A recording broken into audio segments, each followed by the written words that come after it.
네, 제가 이거 사용해도 되나요? 네.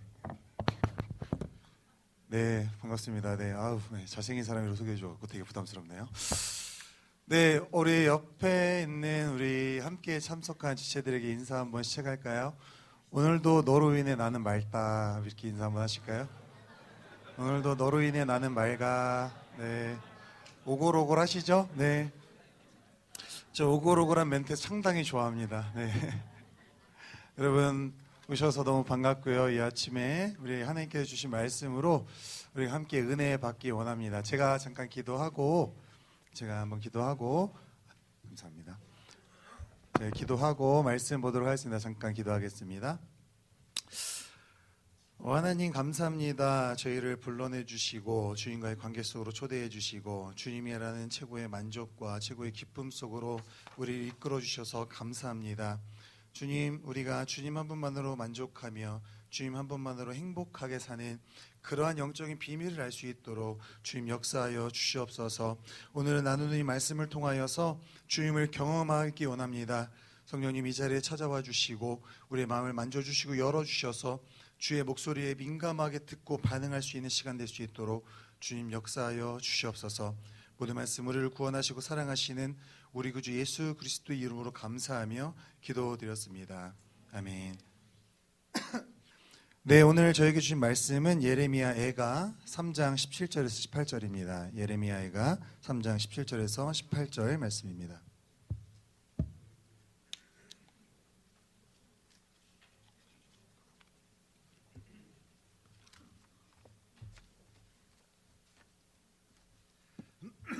네, 두 구절밖에 안 되고요. 짧은 구절이니까요. 우리 한 목소리로 같이 합독하도록 하겠습니다. 한 목소리로 세 번역으로 읽겠습니다. 예레미야가 3장 17절에서 18절 말씀입니다.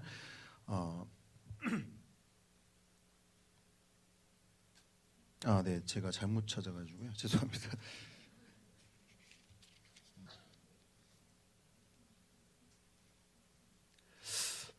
네, 함께 읽도록 하겠습니다. 17절, 18절 함께 읽도록 하겠습니다. 떴나요? 안 떴나요? 네. 자, 주께서 시작. 주께서 뭐죠? 세 번역이죠? 죄송합니다. 제게 이게 개역 개정을 갖고 올라왔습니다. 죄송해요. 네, 읽도록 하겠습니다. 내게서 17절 시작. 내게서 평안을 빼앗으시니 나는 행복을 잊고 말았다. 나오는 이 탄식뿐이다. 이제 내게서는 찬란함도 사라지고 주님께 두었던 마지막 희망마저 사라졌다. 아멘. 네, 새 번역이라고 굳게 믿고 갖고 올라왔던 성경책이 개역개정이네요. 상당히 당황스럽네요. 네, 여러분, 하나님께서는 우리가 하나님 안에 온전히 거하고 하나님만으로 만족하는 그 순간까지 하나님은 우리를 향한 열정과 노력을 멈추지 않으십니다. 그게 우리 하나님이세요. 지금도 여러분의 언어로 열일하고 계신 우리 하나님이십니다. 누구보다 열정적으로 일하고 계시고 누구보다 열정적으로 여러분 가운데서 지금도 일하고 계신 분이 바로 하나님이십니다. 그 하나님이 여러분의 하나님이시라는 거 여러분 믿으시나요? 아멘이세요? 여러분 그분과 인격적인 교제를 나누고 계신가요? 네, 이러한 생각들을 여러분 가지시고 오늘 말씀을 들으면 함께 나누면 좋겠습니다. 하나님은 그분의 백성들과 함께 이제 관계를 맺으시고 그 관계는 언약이라는 걸 통해서 시작이 되었습니다. 성경에서는 그 언약, 그 관계를 종종 부부 관계로 많이 표현을 하곤 해요. 부부 관계로. 부부는 서로에게 신실하고 서로를 존중하고 서로에게 순결해야 합니다. 정결해야 합니다. 예수님께서 마태복음 19장에 그 부부에 대해서 이렇게 말씀을 하셨어요. 그 둘이 하나님께서 하나가 되게 하신 걸 사람이 나눌 수 없다. 즉 뭐냐면 부부는 둘이 아니라 하나다. 하나의 연합을 이루는 것이 부부다. 그리고 이것은 마음대로 나눌 수 있는 것이 아니다. 이 안에는 여러 가지 비밀이 담겨져 있는데 하나님과 하나님의 백성 간의 관계 또한 이 부부의 관계처럼 하나가 되어야 한다. 그리고 이것은 누구도 나눌 수 없다는 것을 예수님께서도 하나님께서 말씀하고 계신다는 것입니다. 이렇게 완벽한 관계를 하나님께서 형성해 주셨고 우리를 불러주셨는데 이 완벽한 관계를 항상 깨는 쪽이 어느 쪽이냐면 백성 쪽에서 항상 깨고 있어요. 항상 불의한 백성들이 깨고 있다는 것입니다. 쉽게 말하면 부부관계로 말하면 너무나도 쉽게 한쪽이 바람을 핀다는 것이죠. 외도라고 말하죠. 바람 핀다는 거 외도라고 말하는데, 외도는 나의 배우자가 지금 나에게 만족스럽지 못하다, 나에게 적당하게 나에게 만족스럽지 못하다, 나에게 충분하지 못해, 그러므로 나는 다른 만족거리를 찾아봐야겠다라는 이런 아주 위대한 착각 속에서 외도는 시작되게 됩니다. 배우자가 아닌 내 눈에 보기에, 내가 보기에 나를 만족시켜줄 수 있고 나에게 기쁨이 될 만한 사람이다라고 생각하는 그 사람을 찾아가서, 나와 원래 원약을 맺었던 그 배우자가 아니라 다른 사람을 찾아가는 것, 그 사람 안에서 즐거움과 만족을 누리고자 하는 것이 바로 부부관계가 아닌 외도에서 벌어지는 것들입니다. 나에게 허락된 그 아내, 나에게 허락된 그 남편의 진정한 가치와 그 안에서 발견할 수 있는 진정한 즐거움, 만족을 캐내려고 하지 않고, 그것을 또 발견하려는 노력 없이 표면적인 즐거움만, 그 사람으로부터 얻어지는 즐거움에만 집중하다 보니까 자꾸 그렇게 다른 쪽으로 시선이 가게 되더란 말입니다. 내가 아주 주관적으로 판단해버리고 마는 거죠. 그냥 여기까지인가 봐, 내가 얻을 수 있는 만족 내가 다 얻었어, 난 이미 다 알아, 내가 이미 다 누렸고, 그럼 뭐가 또 있을까? 나를 만족시킬 수 있는 또 뭐가 있을까? 라고 위대한 착각과 위대한 자기 연민 속에서 시작되는 것이 바로 이러한 외도라는 것입니다. 기본적으로 상대방에 대한 모욕과 치욕적인 것들을, 그러한 감정들을 전달하게 되는 것이죠. 너무 비겁하고 더러운 짓입니다.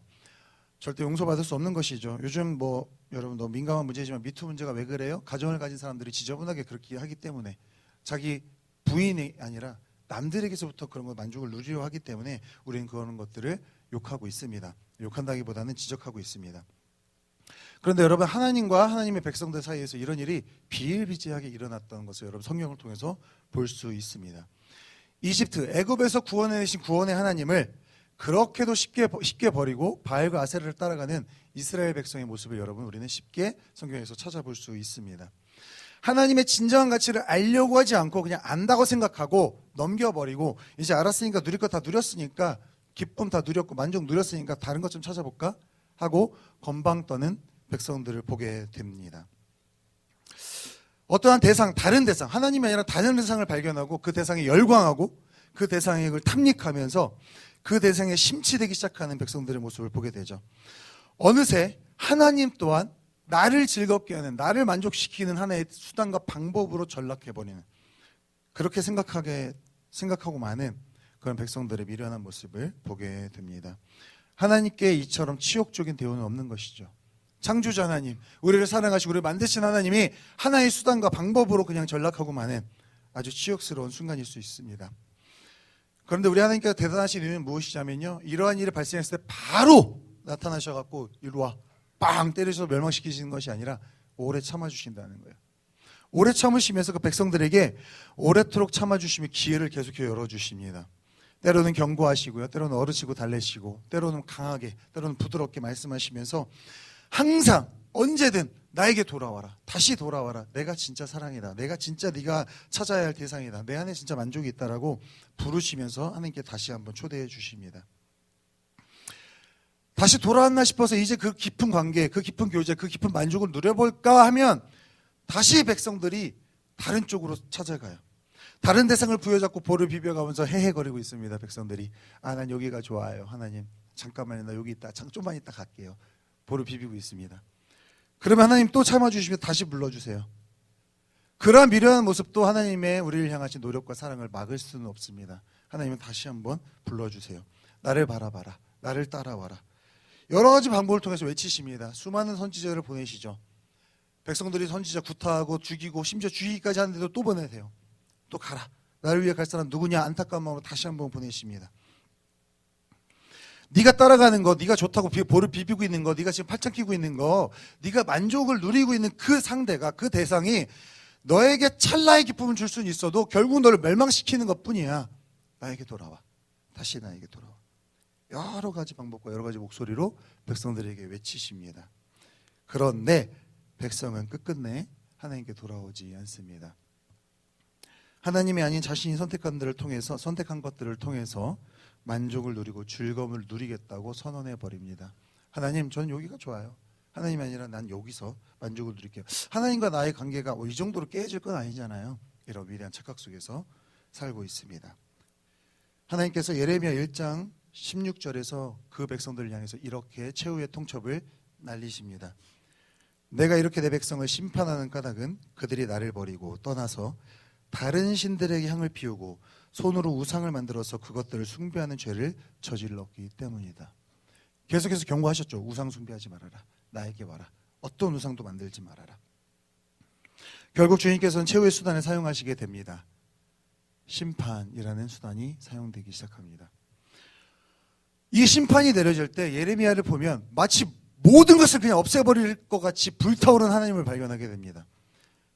모든 것을 없애버리고 멸망시키려는 그 불타오르는 하나님, 격렬한 심판을 그 백성의 머리 위에 부어버리신 하나님을 우리는 보게 됩니다. 하나님도 이제 너희 끝이야, 다 포기하신 것처럼 그 백성을 없애실 것처럼 전멸시키려는 듯이 그런 이글이글 타오르는 눈빛과 이글이글 타오르는 분노의 얼굴을 그 백성을 향해 들이대십니다. 그렇게 격렬한 심판이 쏟아 부어지는 그 한복판에서 예레미야가 그 심판의 끔찍한 결과를 보고 눈물을 흘리면서 써내려간 5편의 시가 모여있는 것이 바로 오늘 본문이 속해 있는 예레미야 애가입니다. 하나님, 어찌해서 약속의 백성들을 이렇게 심판하십니까? 어찌하여 우리를 버리십니까? 통탄하면서 외치는 바로 애가, 슬픈 노래, 그것이 바로 오늘의 본문 예레미야 애가입니다. 예레미야는 성경에서 유일하게 이 하나님의 날, 즉 심판의 때를 견뎌내고 목격하고 직접 경험하고 그것을 기술한, 그것을 서술한, 기록한 유일한 사람입니다. 얼마나 격하게 심판하셨는지 예레미야와 예레미야 애가를 통해서 너무 생생하게 기록해주고 있습니다. 실제적인 예로서 예레미야가 37장 이후로 기록되어 있는 내용들을 보면 바벨론 군대가 예루살렘을 포위하고 너무나도 오랜 시간 동안 포위하면서 나타나는 그 예루살렘 성 안의 끔찍한 풍경들을 예레미야는 이렇게 예레미야 애가에 표현하고 있습니다. 예레미야 애가 4장 9절에서 10절에 이렇게 표현하고 있습니다. 굶어 죽는 사람보다 차라리 칼에 죽는 사람이 낫겠다. 다쳐서 죽는 사람이 먹거리가 없어서 서서히 굶어 죽어가는 사람보다 더 낫겠다. 내 백성이 도성에 망할 때에 아주 끔찍한 기록이에요. 자애로운 어머니들이 제 손으로 자식들을 삶아서 먹었다. 여러분 상상이나 되시는 광경인가요? 저는 이 구절을 읽을 때 가슴이 톡 하고 막혔어요. 와, 이건 아닌데 하나님, 이렇게까지 하셔야 합니까? 이게 얼마나 끔찍한 모습인가요, 여러분? 상상이나 되시는 끔찍한 모습인가요? 하나님은 이토록 격렬하게 당신의 백성들을 심판하셨습니다. 이러한 절망 속에서 예레미야는 이렇게 절규합니다. 내게서 평안을 빼앗으시니 나는 행복을 잊고 말았다. 나오는 이 탄식뿐이다. 이제 내게서는 찬란함도 사라지고 주님께 두었던 마지막 희망마저 사라졌다. 이런 고백이 나올 수밖에 없을까요? 이 상황 속에서 그 광경을 보고 있는데 하나님, 너무 심하신 거 아니에요? 이거 너무 가신 거 아닌가? 회복시키시려고 하시는 건 알겠는데 주님께 두는 희망조차는 좀 남겨두셔야 되는 거 아닌가? 왜 그것조차도 뽑아버리시려고 그러세요? 우리가 가지고 있는 이 한 가닥의 희망조차 왜 사라지게 하시는 거예요, 주님? 왜 다 짓밟고 전혀 위로도 격려에 희망의 뿌리조차 남겨두지 않으시는 건가요? 왜 하나님은 하나님의 백성과 원수가 되신 것처럼 우리와 이렇게 더불어 싸우시나요, 하나님? 왜 이렇게 격렬하게 우리를 명령시키려고 하는 그러시나요? 예레미야 애가의 히브리 원서의 제목이 간단해요. 하우예요, 하우. 어떻게, 얼마나, 이런 뜻이에요. 그들이 처해 있는 상황이 얼마나 절망적인지, 하나님의 그들을 향한 그 진노와 분노가 얼마나 뜨거운지 아주 잘 표현하고 있는 제목인 거죠. 하우. 하나님께서 너무 모지신 것 아닐까요? 왜 이토록 모질게 분노하시고 심판하셔야 했을까요? 많은 이유가 있겠지만 저는 오늘 예레미야와 예레미야 애가에 나타난 그 책에서 발견할 수 있는 3가지 이유에 좀 집중하고자 합니다. 하나님께서 이스라엘 백성을 그렇게 심판하실 수밖에 없었던 이유의 첫 번째 이유는 이스라엘이 하나님과의 첫사랑을 잃어버렸기 때문입니다. 하나님께서는 레위기 26장에 하나님께서는 레위기 26장에서 이스라엘 백성과 이렇게 언약을 맺으세요. 너희가 내가 세운 규례를 따르고 내가 명한 계명을 받들어 지키면, 내가 말한 거 지키면 너희가 사는 곳에서 나도 같이 살겠다. 나는 너희를 싫어하지 않는다. 나는 너희 사이에서 거닐겠다. 나는 너희의 하나님이 되고 너희는 나의 백성이 될 것이다. 내가 주 너의 하나님이다. 나는 너희를 이집트 땅에서 이끌어내어 그들의 노예가 되지 않도록 하였다. 또 나는 너희가 메고 있던 멍에의 가름대를 부숴서 너희가 얼굴을 들고 다니게 하였다. 나는 주다. 하나님께서 세우신 규례와 명예를 계명을 지키면 하나님께서 이런 축복 주시겠다. 내가 너와 더불어 살겠다. 내가 너의 하나님이 되겠다. 평생도록 내가 너와 함께 할게. 평생도록 내가 너를 책임져 줄게. 평생도록 내가 너와 함께 더불어 살 거야. 더불어 마실 거야. 더불어 있을 거야. 그렇게 언약을 맺으십니다. 그렇다면 하나님께서 정하신 규례와 계명이 무엇일까요? 대체 무엇일까요? 레위기에 나타난 규례와 계명은 이렇습니다. 레위기 26장 1절에서부터 2절을 보면 이렇게 이야기하고 있어요. 너희는 우상을 만들거나 조각한 신상을 세우거나 돌기둥을 세워서는 안 된다. 또 너희가 사는 땅에 조각한 석상을 세우고 그것들에게 절해서는 안 된다. 나는 주 너희의 하나님이다. 너희는 내가 정하여 준 안식의 절기들을 지켜야 한다. 너희는 나에게 예배하는 성소를 속되게 해서는 안 된다. 나는 주다. 길지만 이걸 짧게 요약하면 이런 얘기예요. 첫 번째, 우상 숭배하지 마. 둘째, 나만을 예배해라. 즉 하나님의 그 어떤 다른 것도 하나님 자리에 두지 말고 온전히 나만을 즐기고 나만을 예배하고 나만을 경배해라 라고 하나님께서는 말씀하고 계신 것입니다. 그렇게 하면, 그 계명을 지키면, 그렇게 살아가면 내가 이 모든 축복 너에게 허락해 줄게. 하나님 그리고 실제로적으로 그들을 축복의 약속의 땅으로 인도해 주셨어요. 그렇게 살겠다고.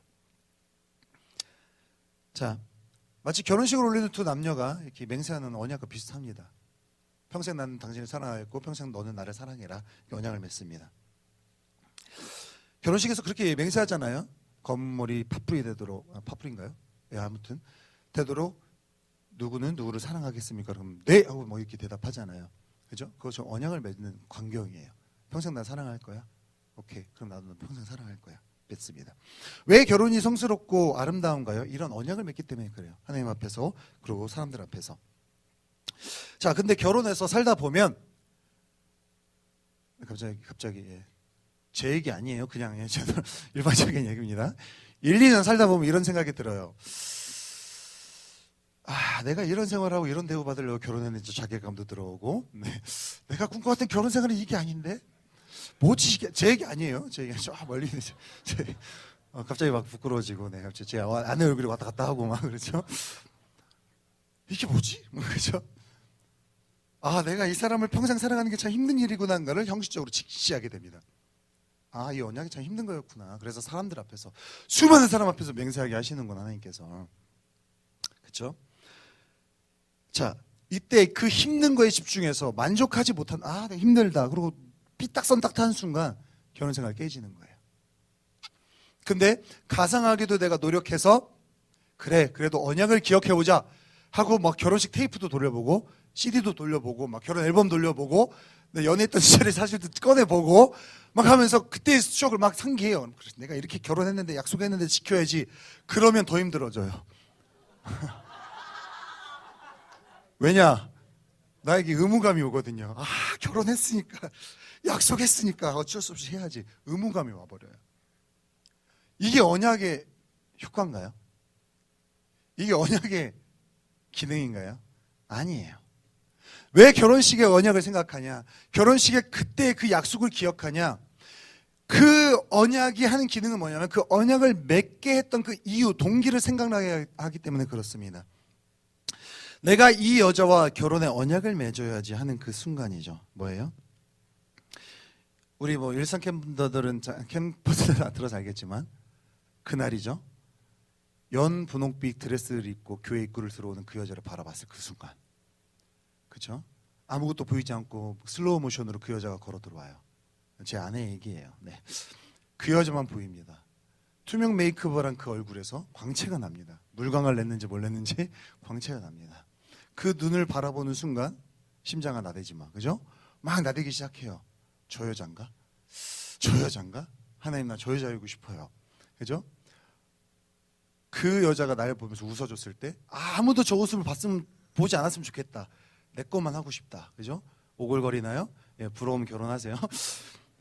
그때의 그 설레임, 그때의 그 두근거림, 그때의 막 가슴 벅차는 심장이 막, 그죠? 심장의 고동소리 내 귀에 소리 들리면서 막 댕댕댕 종소리가 들린다고 하는데 종소리는 듣지 못했어요. 저는 심장 소리만 들었습니다. 그때 그 순간 첫사랑의 기억을 생각나게 하는 게 바로 그 언약의 기능이에요. 그렇죠? 그 언약을 기억하는 이유는 그 첫사랑을 기억해내서 그 첫사랑을 지금 이 순간에도 살아내게 하기 위해서 기억해내는 것입니다. 아, 저 여자가 내 여자구나, 저 사람이 내 사람이구나 확신하는 그 순간, 그것을 기억해내라고 언약이 있는 것입니다. 언약을 맺을 수 있었던, 아니 언약을 맺어야만 했던 그 이유에 대해서 다시 한번 생각나게 하는 것, 바로 그것이 언약이 있는 이유인 것이죠.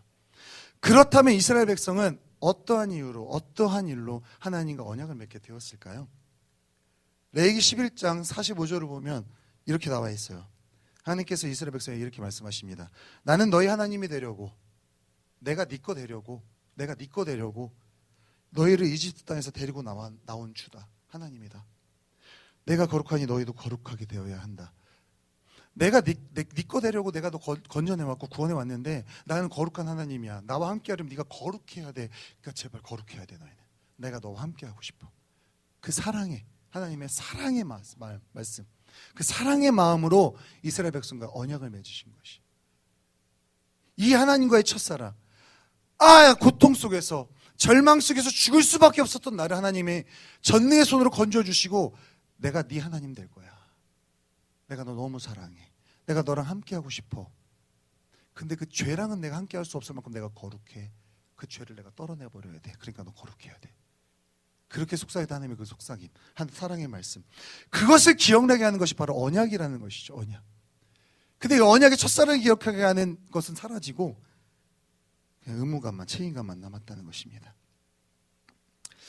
출애굽하에서 광야 40년 기간을 보면 이 첫사랑을 경험했던 백성들이, 아니 인간이라는 존재가 스스로 그 첫사랑을 기억해내며 만족하며 사는 것이 너무나도 어려운 존재라는 것을 보게 됩니다. 더 많은 것을 탐하게 되고 더 많은 것을 추구하게 돼요.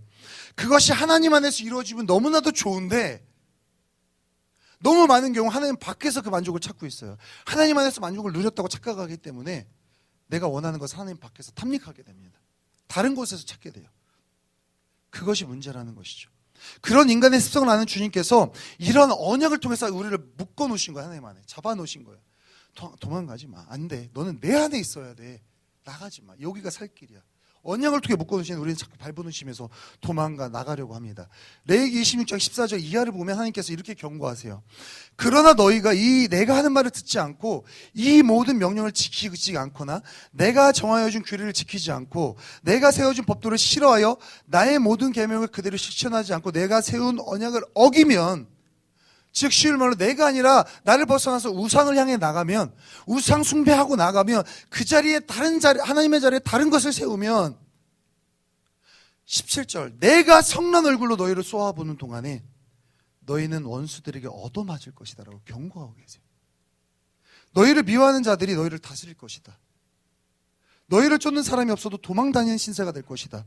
이렇게까지 하여도 너희가 내 말을 듣지 아니하고 여전히 나를 거역하면 나는 더욱더 노하여 너희를 거역할 것이며 너희는 너희가 지은 죄보다 7배나 더 벌을 받게 될 것이다.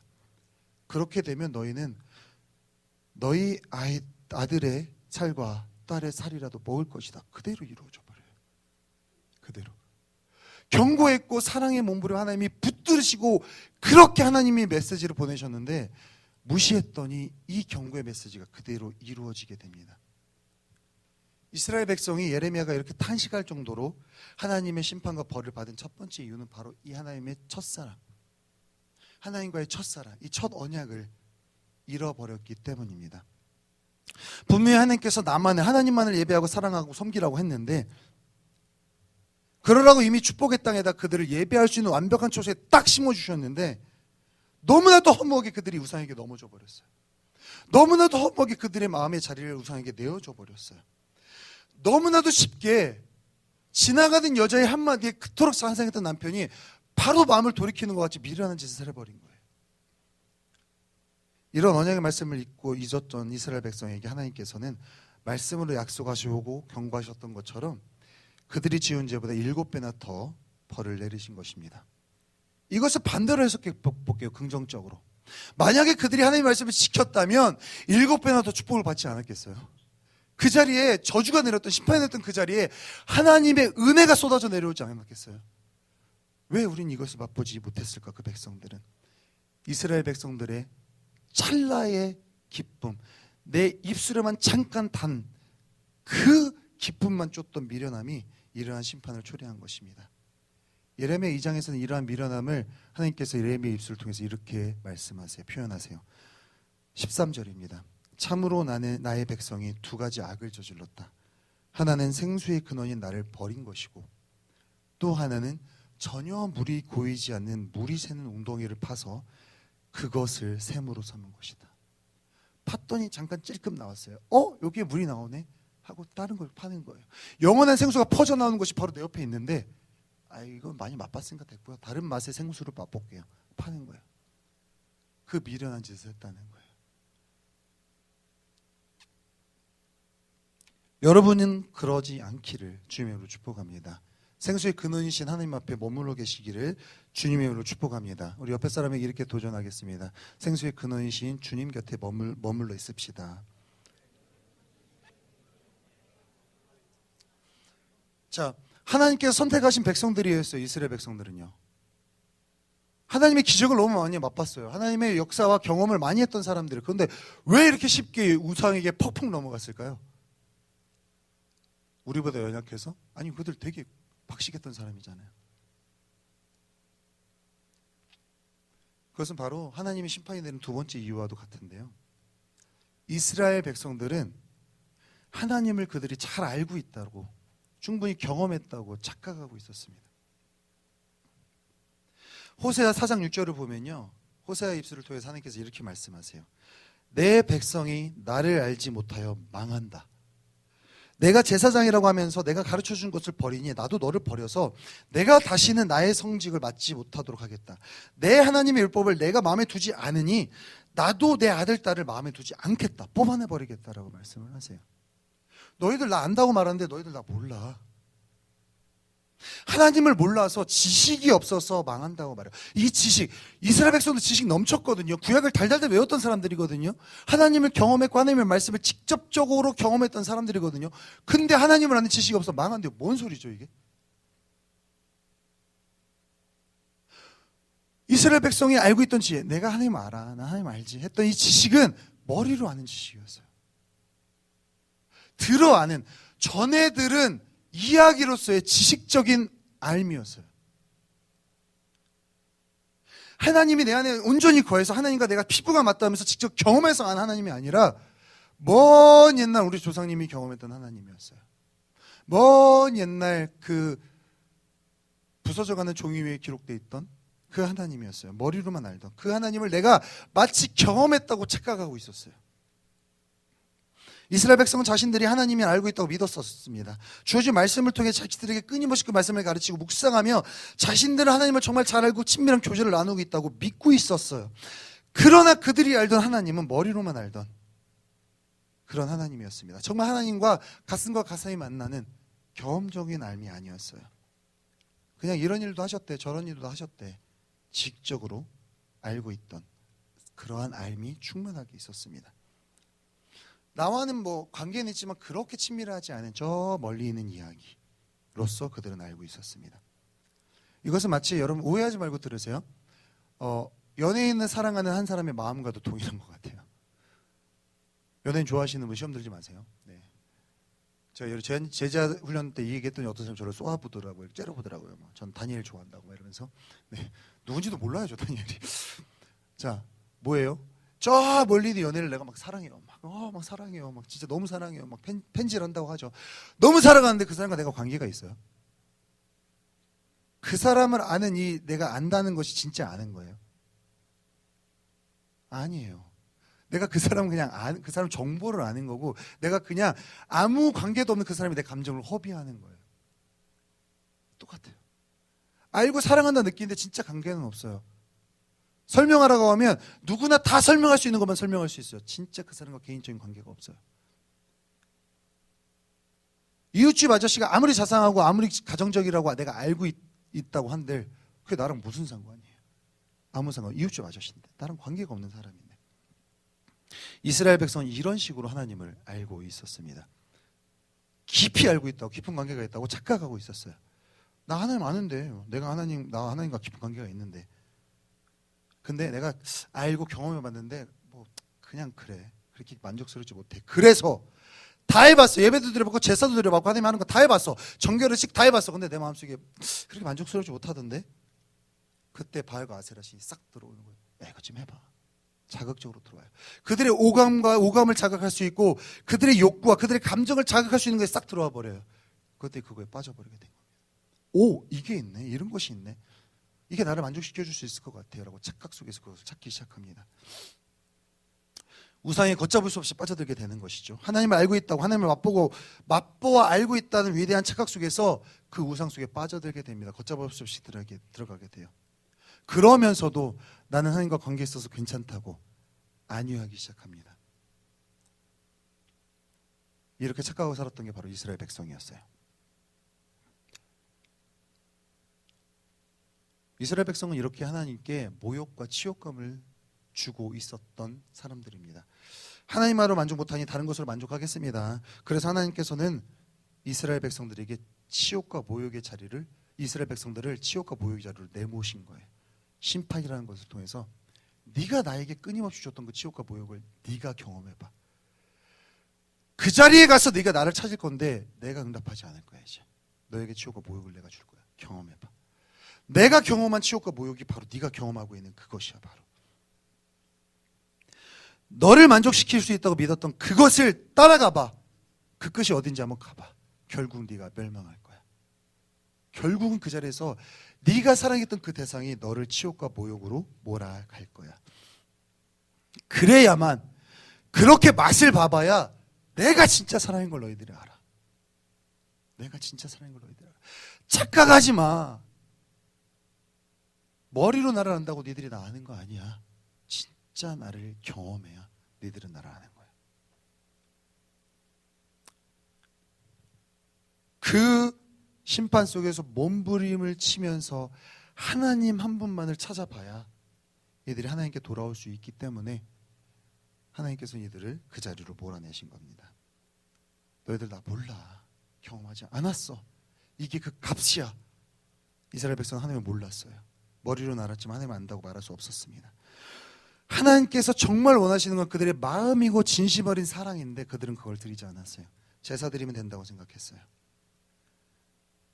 거창하게 제사만 드리면, 겉으로 드러나는 율법만 잘 지키면 된다고 생각했습니다. 하나님 원하시는 행위들에만 집중하면 된다고 믿었습니다. 그러면 자기에게 복 주실 거라고 믿고 있었어요. 하나님을 너무 몰랐어요. 행위가 아니라 중심을 원하시고 제사가 아니라 마음을 원하시는 하나님을 그들은 너무 몰랐던 것입니다. 그들의 눈과 마음에는 어느덧 우상으로 가득 차게 된 것입니다. 그리고 그러한 마음이, 우상들이 예레미야가 그토록 슬프게 읊조리던 시가 된 것입니다. 하나님 어찌하여 우리를 버리십니까? 어찌하여 우리를 이렇게 고통 속에 빠지게 하십니까? 바로 그리고 이것이 이스라엘 백성이 그 끔찍한 심판을 받아야 했던 세 번째 이유예요. 하나님과 관계 없으면서 형식과 절차를 지키고 있으니까 괜찮다고 착각한 것입니다. 이스라엘은 하나님과의 관계의 본질이 아니라 형식과 도구, 절차에 의지했습니다. 이걸 하고 있으니까 괜찮아. 제사 드리고 있으니까 괜찮아. 우리 예루살렘엔 성전이 있으니까 괜찮아. 하나님이 거하신다 약속하신 그 성전이 있으니까 나는 괜찮아. 라고 착각한 것이에요. 그리고 하나님은, 하나님의 백성이 그렇게 착각할 수 있게 만드는 모든 것을 제거하기 원하셨어요.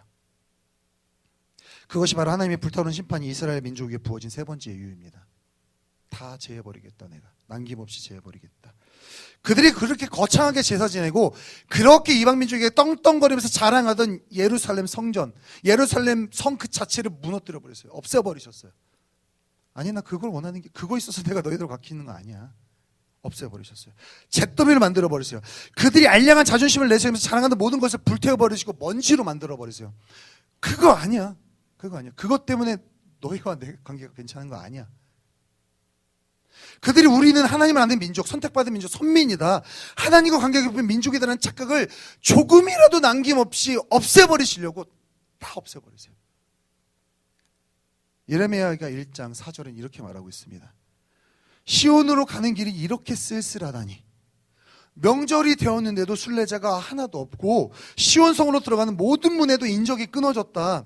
제사장들은 탄식하고 처녀들은 슬픔에 잠겼구나. 시온이 이렇게 괴로움을 겪는구나.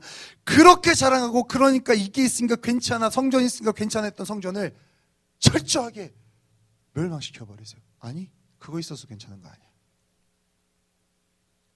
이어지는 6절은 이렇게 말해요. 도성 시온이 누리던 모든 영광이 사라지고 지도자들은 뜻들 풀을 찾지 못한 사슴처럼 되어서 뒤쫓는 자들에게 힘 한 번 못 쓴 채 달아나고 있구나. 그렇게 휘황찬란했던 예루살렘 선이 초라하게 무너져 버렸습니다. 그렇게 의기양양하던 그들의 지도자들은 맥도 못 주고 도망가 버렸어요. 선민이라는 그 자존심은 다 어디로 가버리는 것일까요? 찾아볼 수가 없어요. 하나님이 함께 하실 거다라는 그 근거 없는 자신감, 그것은, 그 믿음은 어디 갔을까요? 사라져 버렸습니다. 하나님이 이 모든 것 거두어 가버리시니까 비참하고 초라한 것만 남게 됩니다. 아, 우리가 괜찮은 게 아니라 하나님이 그나마 은혜를 내려주셔서 그나마 괜찮았던 거구나. 하나님이 거둬가시면 아무것도 아니구나. 하나님께서 정말 말 그대로 모든 걸 거두어가 버리셨어요. 모든 게 사라졌어요. 모든 게. 의지할 수 있고 붙잡을 수 있고 소망할 수 있는 게 다 사라져 버렸어요. 여기서 중요한 포인트가 나오죠. 하나님 한 분 남아 계셨어요. 그 자리에. 하나님 한 분이. 자기들이 바라보는 성전, 막 제사 다 사라졌어요. 지도자들 다 사라졌어요. 어디 갔지? 어떻게 해야 되지? 갈 바를 몰라서 갈팡질팡 할 때에 눈을 들어 딱 보니까 거기에 한 분이 서 계세요. 모든 것에 가려져서 보이지 않다. 하나님 한 분이 서 계신 거예요. 인간의 기준에서는 하나님께 기대도 할 수 없을 정도의 절망으로 몰아갔는데 다 끝이다. 하나님, 우리 끝이에요 이제? 정말 끝이에요? 우리 끝장난 거예요? 나 이제 죽어요? 나 이제 아무 희망 없는 거예요? 아무것도 안 남았어요. 나 진짜 절망해요. 주님, 주님 나 어떻게, 왜 하나님도 응답 안 하시는 것 같아요? 하나님 진짜 계세요? 생사 확인하는 거죠. 하나님 계세요? 주님 계세요? 진짜 계세요? 하나님. 근데 여전히 내 눈은 성전을 찾고 있고 제사를 찾고 있고 재물을 찾고 있고 이 제사장들을 찾고 있는 거예요. 하나님이 아니라. 하나님이 근데 나머지 요만한 실타리같이 찾고 있던 것도 뺏어가세요. 아니야. 하나님 어떻게 해요? 그랬더니 하나님이 눈을 들어서 보니까 그 자리에 하나님이 계신 거예요.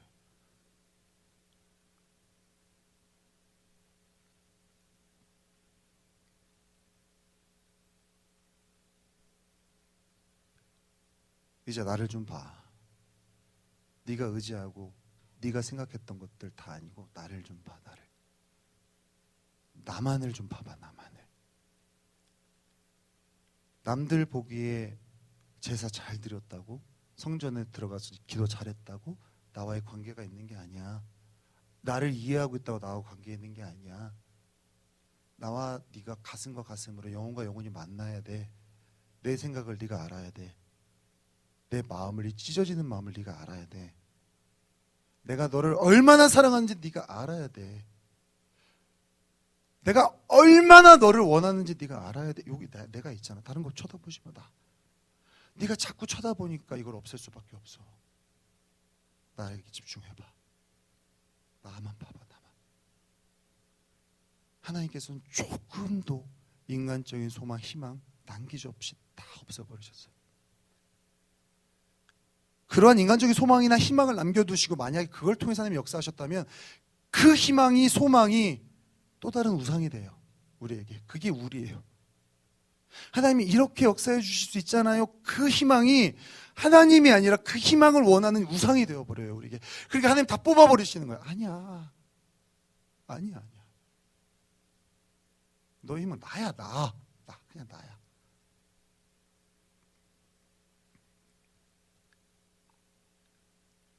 하나님께서 진정한 이스라엘 백성을 회복시키려고 하실 때는 이처럼 아무것도 남지 않았을 때예요.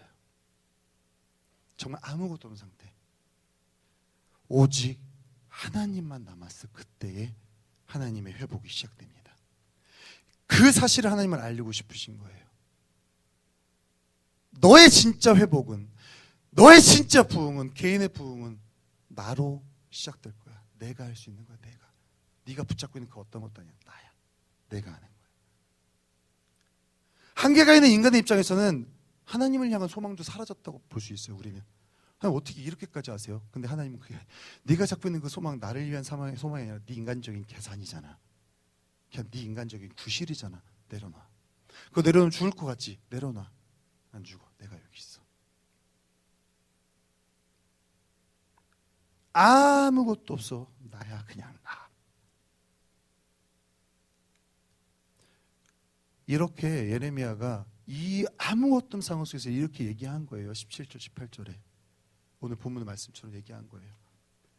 내게서 평안을 빼앗으시니 나는 행복을 잃고 말았다. 없어요. 이제 아무것도 없어요. 나오는 이제 탄식뿐이다. 이제 내게서는 찬란함도 없어지고 주님께 두었던 마지막 희망마저 사라졌다. 제로예요. 이제 끝이에요. 근데 오늘 본문 뒷장을 딱 보면 예레미야가 희망을 노래해요. 아무것도 아니야 남지 않은 그 순간 하나님이 보인 거예요.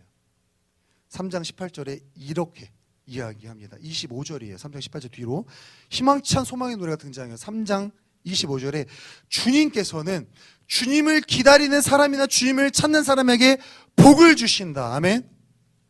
주님께서는 우리를 언제까지나 버려두시지는 않는다. 주님께서는 우리를 근심하게 하셔도 그 크신 사랑으로 우리를 불쌍히 여기신다. 아멘이세요? 내가 붙잡고 있는 거 다 포기하고 끝났다 생각하는 순간 주님이 남아서 나를 불쌍히 여기신다라고 알게 되는 거예요. 우리를 괴롭히거나 근심하게 하는 것은 하나님의 본심이 아니다. 예레미야가 이렇게 노래를 해요. 하나님의 본심은 그 백성을 괴롭혀야 하는 게 아니에요. 후드로 패갖고 내가 이것들 다 멸망시켜야지가 아니에요. 하나님의 본심은 하나님이 꿈꾸시는 그 거룩한 모습, 거룩한 관계 안에서 만족을 누리며 사는 그 것까지 이르게 하는 거예요. 그곳에 초대하시는 거예요. 그곳에서 네가 만족 누리며 사는, 우리가 만족 누리며 사는 거예요. 하나님 안에서 온전한 만족을 누리며 살게 하는 것, 그것이 내가 누리는 온전한 만족이라고 동의하고 인정하고 누리며 사는 것, 하나님의 본심은 그 자리로 우리를 이끌고 싶으신 거예요.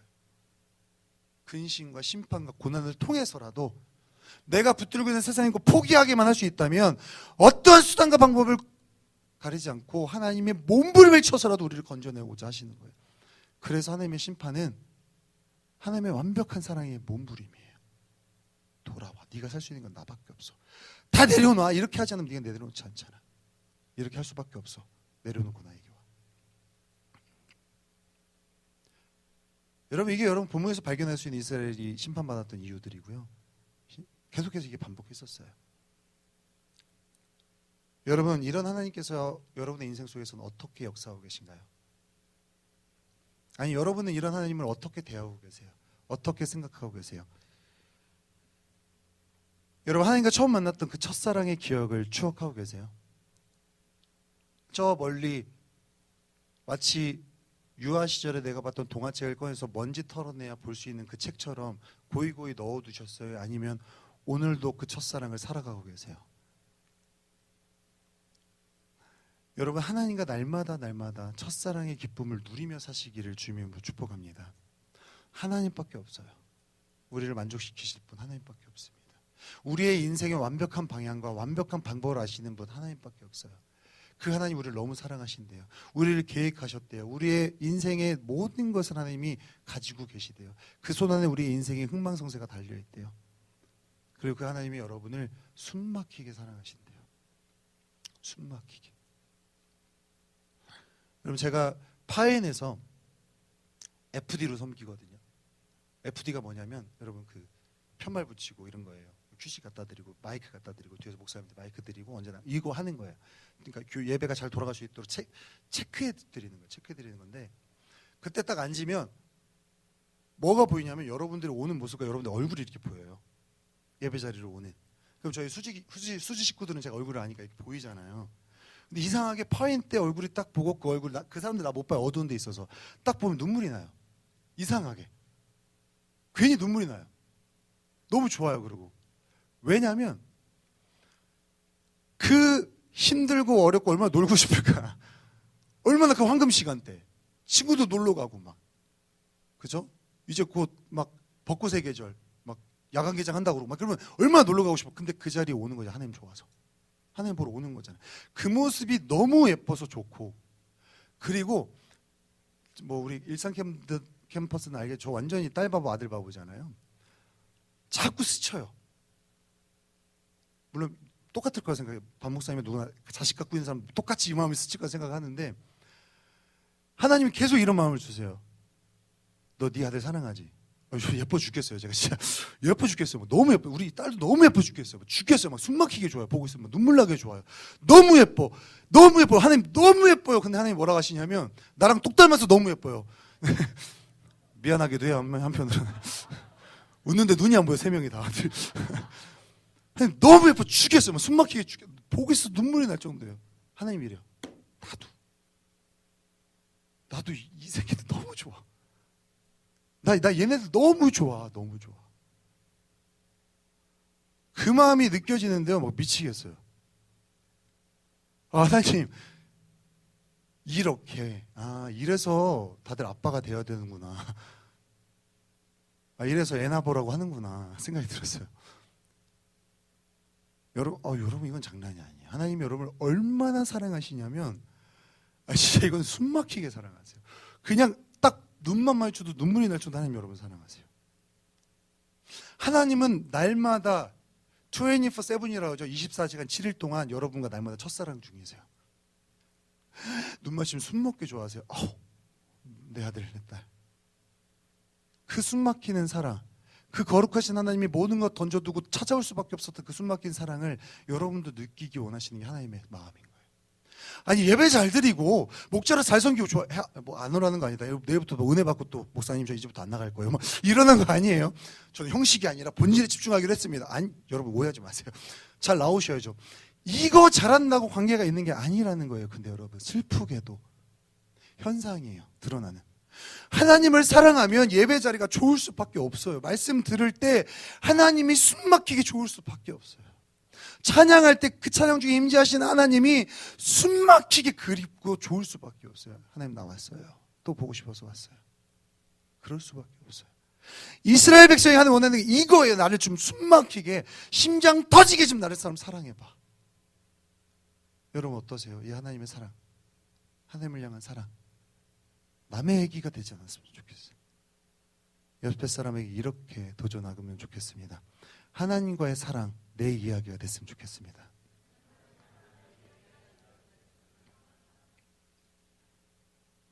하나님과 끊임없이 시간을 보내세요. 여러분 끊임없이. 여러분 그리고 첫 번째, 날마다 하나님과 첫사랑을 경험하시길 바라고요. 두 번째, 여러분 하나님을 알고 계세요? 경험하고 계세요? 경험하셨어요? 아니면 경험하고 계세요? 그냥 머리로 이해하는 하나님이에요? 아니면 예전에 그래 썼지라고 경험했던 하나님이에요? 아니면 지금도 경험하고 있는 하나님이에요? 어떠세요, 여러분? 지금도 경험하고 계세요?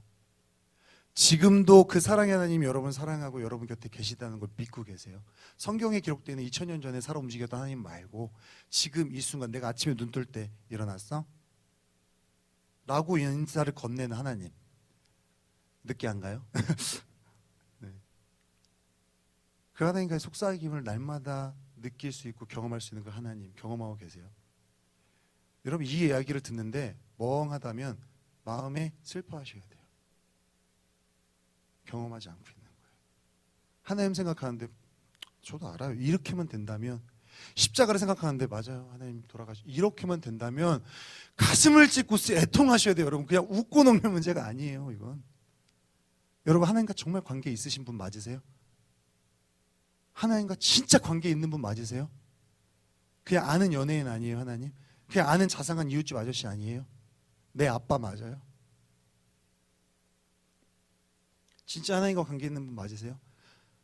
여러분 우리 다 천국에서 만나보기 소망해서 이 자리에 있는 거잖아요. 하나님과 관계 없으면 못 가요. 날마다 이걸 돌아봐야 돼요. 여러분 날마다 가슴 설레게 하나님 앞에서 하나님과의 관계를 내가 점검해야 돼요. 나는 지금도 오늘도 하나님을 숨먹게 가슴 터지게 경험하고 있는가? 날마다 가슴 터질 수는 없어요. 맨날 가슴 두근거리고 심장병이에요. 저는 조금 과장해서 얘기하는 거예요. 그러나 그 하나님이 주신 샬롬, 하나님이 주시는 그 설레임, 그 건강한 설레임이 내 안에 있는가? 날마다 경험되어지고 있는가? 말씀을 통해서, 큐티를 통해서 하인나 하면서 오케이 오늘 하루도 큐티 내가 해치웠어가 아니라 이 하나님 맞아, 이 하나님 맞아 내가 경험한 하나님, 내 하나님 너무 좋아요. 그 하나님을 경험하시고 계시기를 축복합니다. 세 번째로는요, 여러분 하나님을 원하시는지, 하나님을 아니면 하나님이 여러분 인생 속에서 해줄 수 있는 것을 원하시는지 점검해 보시기 바래요.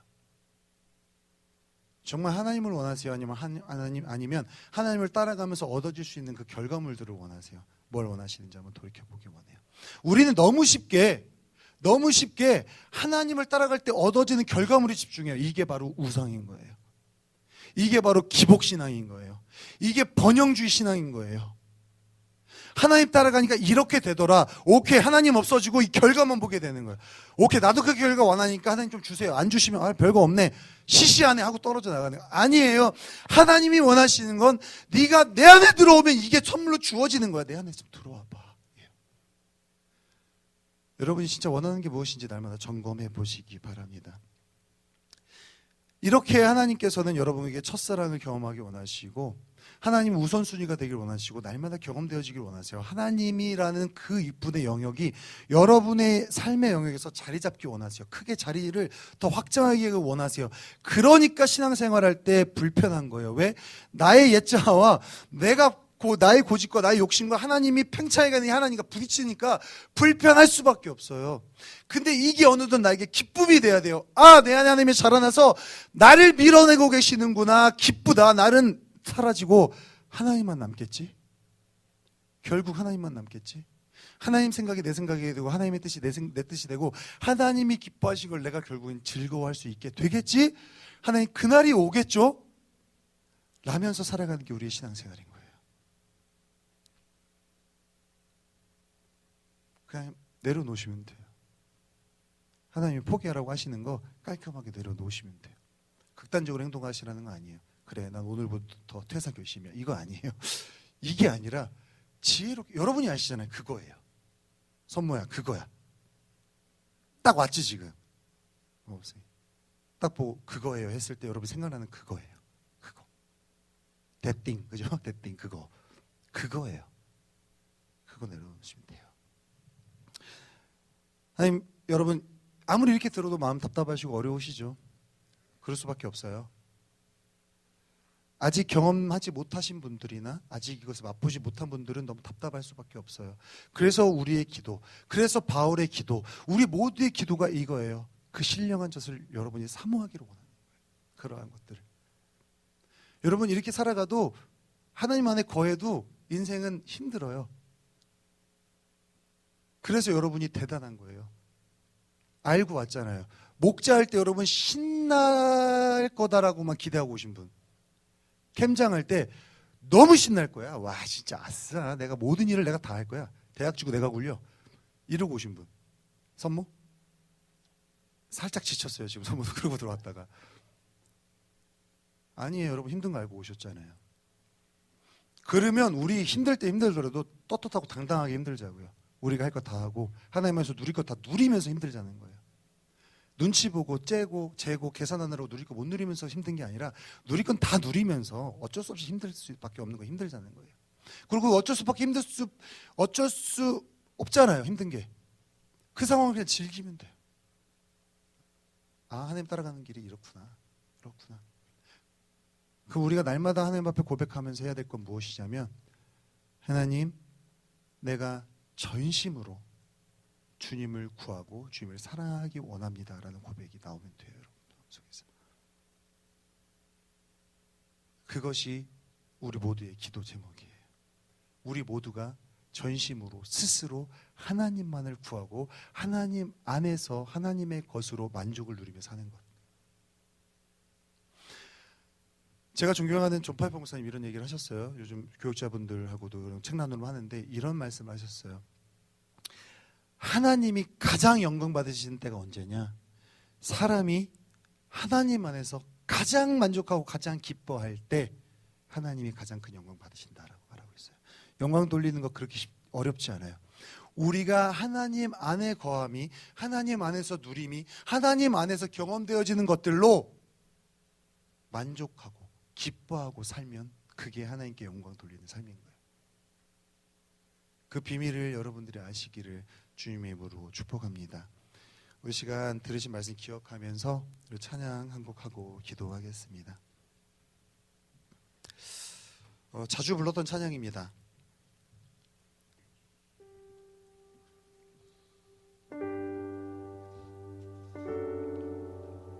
너무 자주 불러서 다른 거 할까 생각하다가 가사를 묵상하는데 이것밖에 없어요. 우리는 돌아서도 하나님의 사랑은 우리를 영원히 붙잡고 계세요. 여러분, 그 사랑이 진짜예요. 여러분이 쫓아가고 이게 나의 젖줄이 될까, 이게 나의 목숨줄이 될까, 이게 나의 생명이 될까 쫓아가는 것들, 그거 진짜 아니에요. 진짜라는 실체, 진짜 사랑이라는 실체는 하나님이에요.